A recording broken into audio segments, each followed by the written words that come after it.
You're listening to the Well-Led Podcast. This is your host, Kate Johnson. Over the last 3 weeks, we've explored the idea that leading well requires the intentional effort to establish and maintain clarity. Today, I want to provide you with a final look at this competency, a lesson in effectiveness that makes the concepts we discussed so far real, so that you can be an effective leader. And that means identifying relevant, observable behaviors, answering the question, what does clarity look like? Clarity is the ability to cast a light on a topic or situation, to make it visible, and by doing so, make it doable. This is the foundation of providing support to employees. But clarity is not a one-time communication tactic. It is a leadership discipline. When it's missing, everything erodes. Focus, trust, productivity, confidence, and even well-being. When it's present, it acts like infrastructure. It makes everything else work. To make this real and actionable, we need to examine the moments when clarity is most necessary. Well, I could argue that the need is unending. Instead, and for simplicity's sake, I want to limit this to 3 broad events in leadership. The first being before work begins, second, at the start of work, and the third, during change.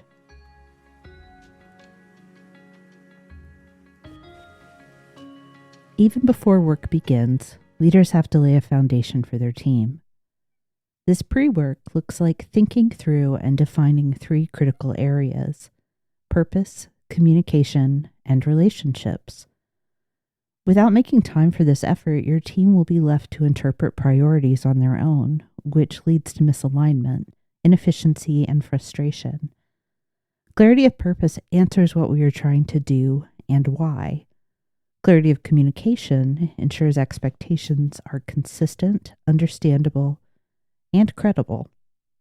Clarity of relationships defines how people connect, where boundaries exist, and how work moves through the system. When leaders haven't done this thinking in advance, even capable teams are set up to struggle. However, when leaders take the time to establish clarity up front, they reduce confusion and create the conditions for focused, productive work. This isn't about over-preparing or creating scripts.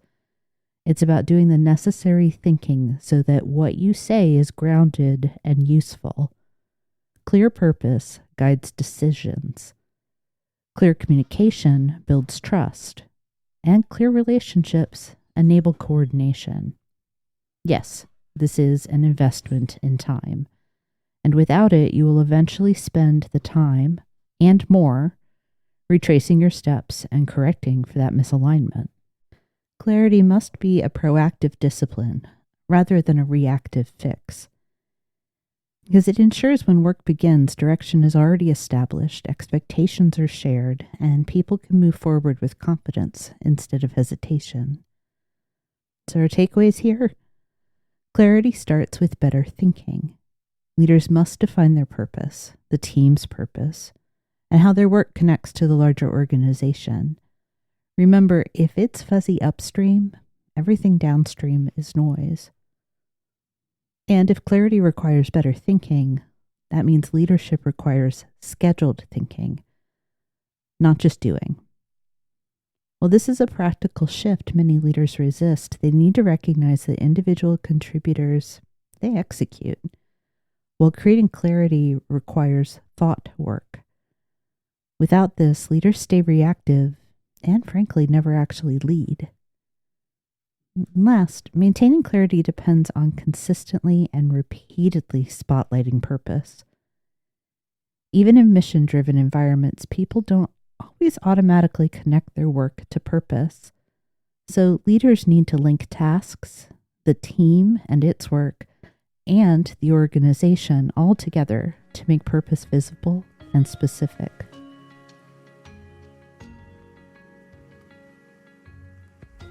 Let's look next at the moment when work begins.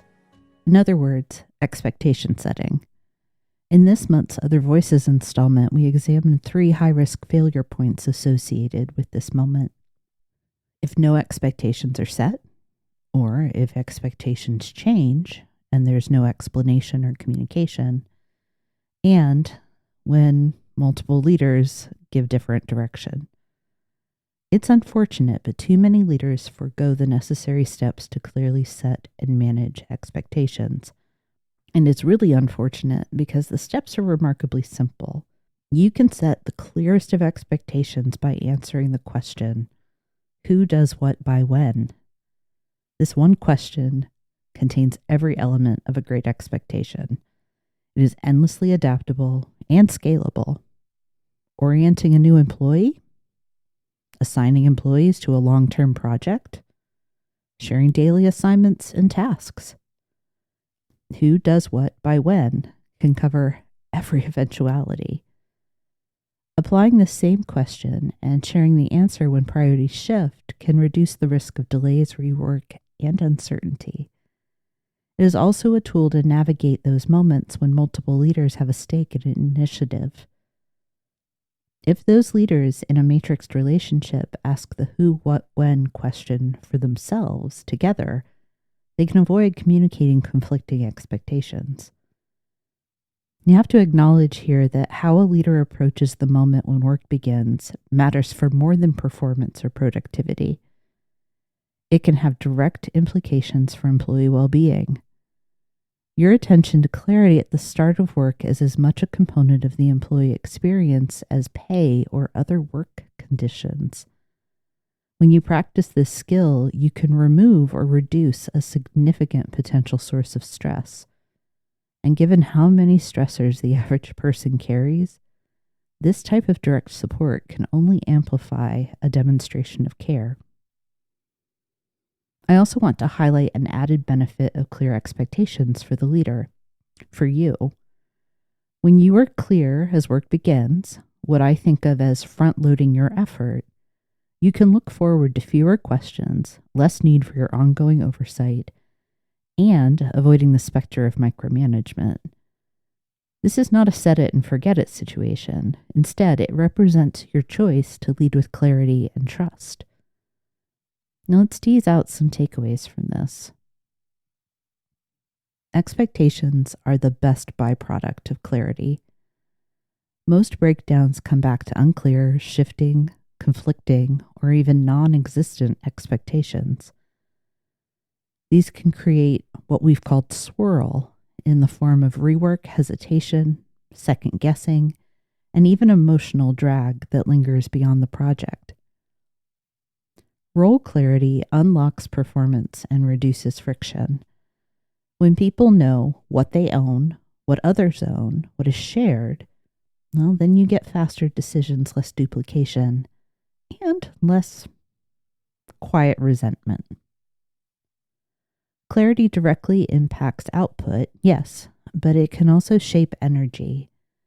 Lack of clarity doesn't just slow work. It drains focus, reduces motivation, impacts confidence, and spills into our personal lives, impacting sleep, presence, and increasing stress. Clarity creates autonomy.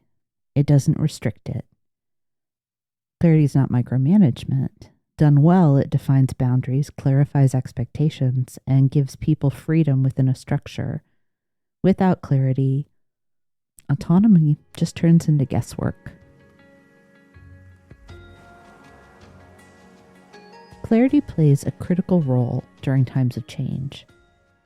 There was a time when we experienced only an occasional, significant change in the workplace.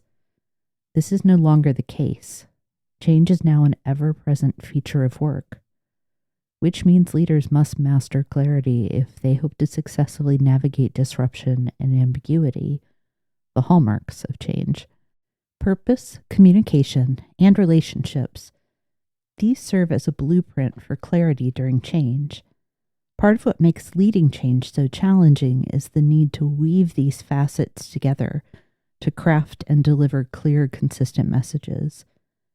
And while clarity is not a communication tactic, communication is the essential tool for applying clarity during change.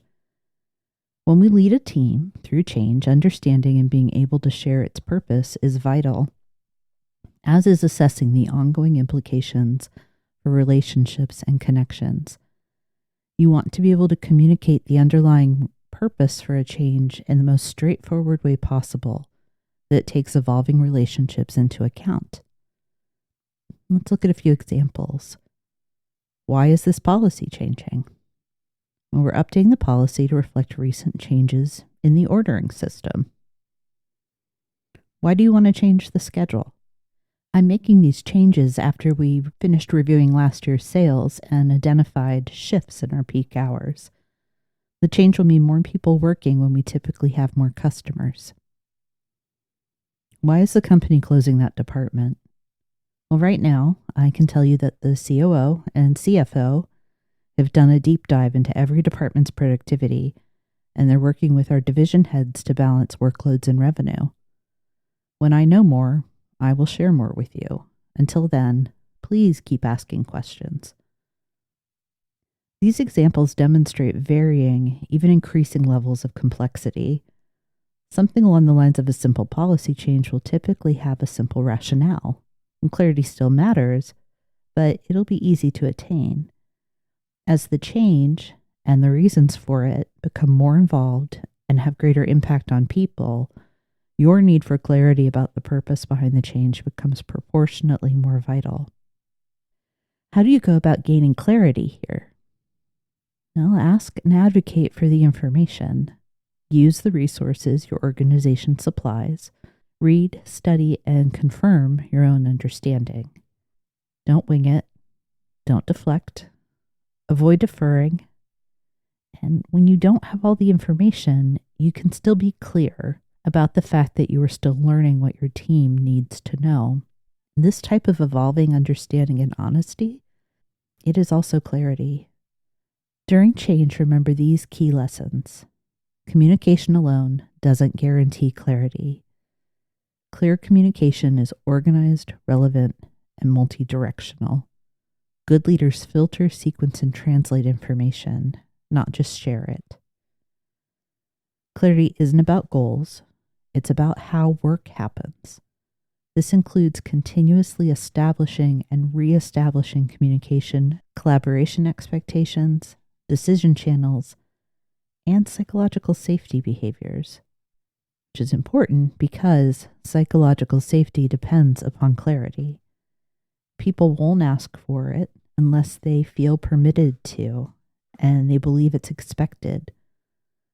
Leaders must explicitly say, ask if something isn't clear, and please challenge conflicting directions.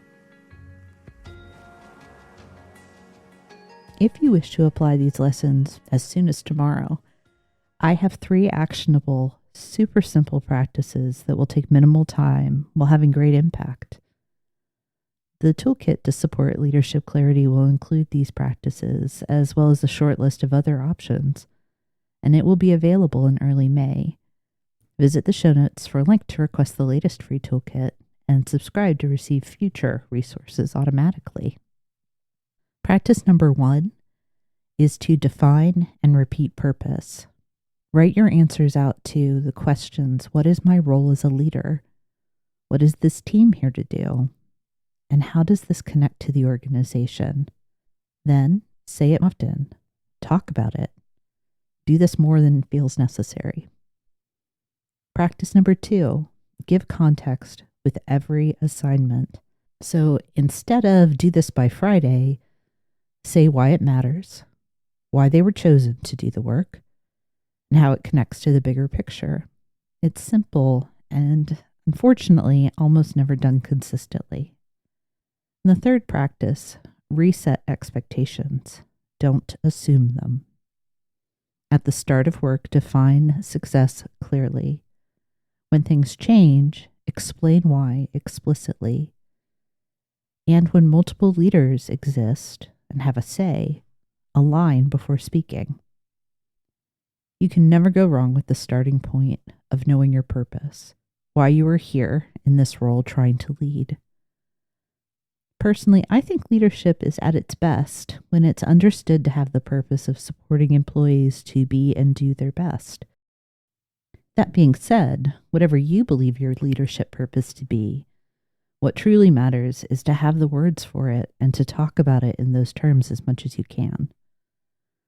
Remember, most leadership problems people think are about motivation or capability are actually clarity failures stemming from the leader. Clarity is how leaders convert intention into results. And without it, even good people do poor work. With it, average teams become more effective, and effective teams become exceptional. Don't forget, the latest companion toolkit is now available. Check the show notes for a link to request your copy. And as always, if this episode was useful, you can support the show by following or subscribing on your preferred podcast platform, or by sharing it with someone who's navigating similar leadership challenges. We'll be back next Tuesday with the first episode exploring our next essential leadership competency needed for providing support: accountability. Later this season, we'll explore the role and importance of feedback.